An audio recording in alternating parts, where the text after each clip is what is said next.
मी शताई खडसे ज्ञानगंगा सांस्कृतिक लोककला महिला संस्थेच्या माध्यमातून लोककलेचा प्रचार आणि प्रसार कसा करता येईल यासाठी मी अतोनात प्रयत्न करीत असते।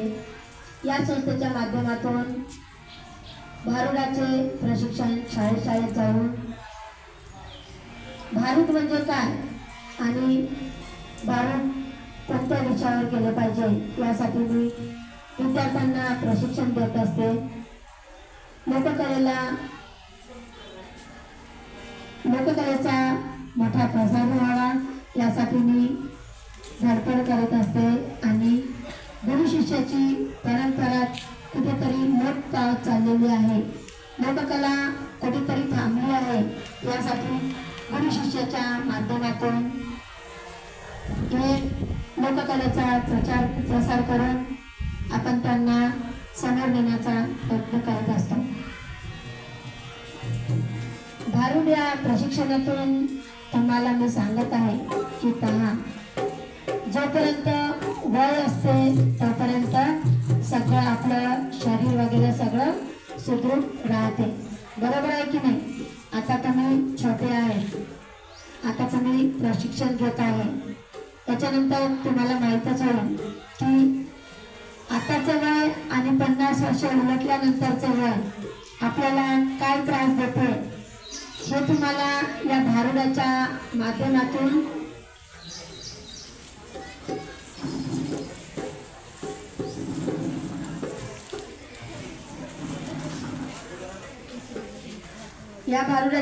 माध्यमातून तुम्हाला कळेलच की वयाच्या 50व्या वर्षानंतर आपल्याला किती त्रास होतो। म्हणून मी म्हणते माझ्या मागे तुम्ही म्हणा, म्हणजे तुमच्या पण लक्षात येईल की गाण्याचा आपल्या भारुडाचा अर्थ काय आहे ते। वय झालं माझं 50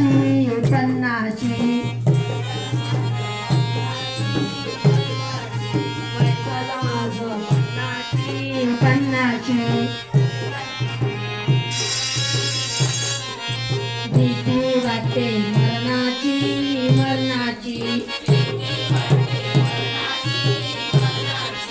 भीती वाटते मरणाची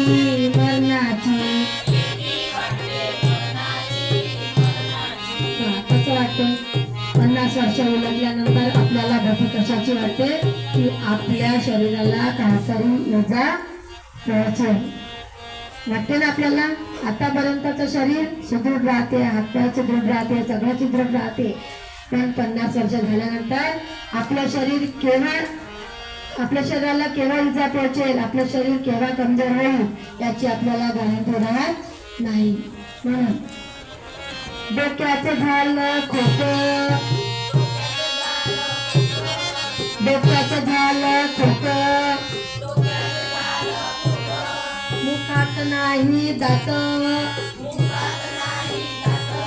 मुखात नाही दात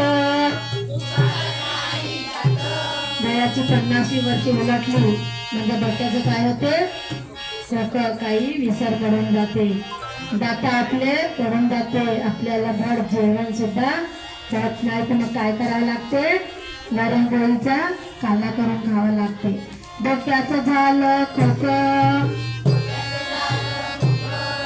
मुखात नाही दात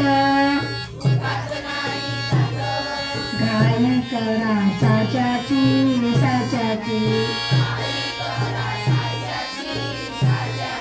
मुखात जर दात नसले तर मग जेवण कशाने करणार प्रश्न पडते ना। मग त्याच्यासाठी काय करावं लागते, आपल्याला डॉक्टरकडे जाऊन दाताचा साचा बसवावा लागते। लक्षात आलं ना तुमच्या। मुखात नाही दात घाई करा साच्याची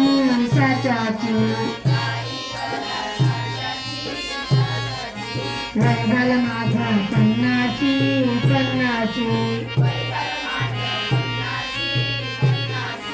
भीती वाटते मरणाची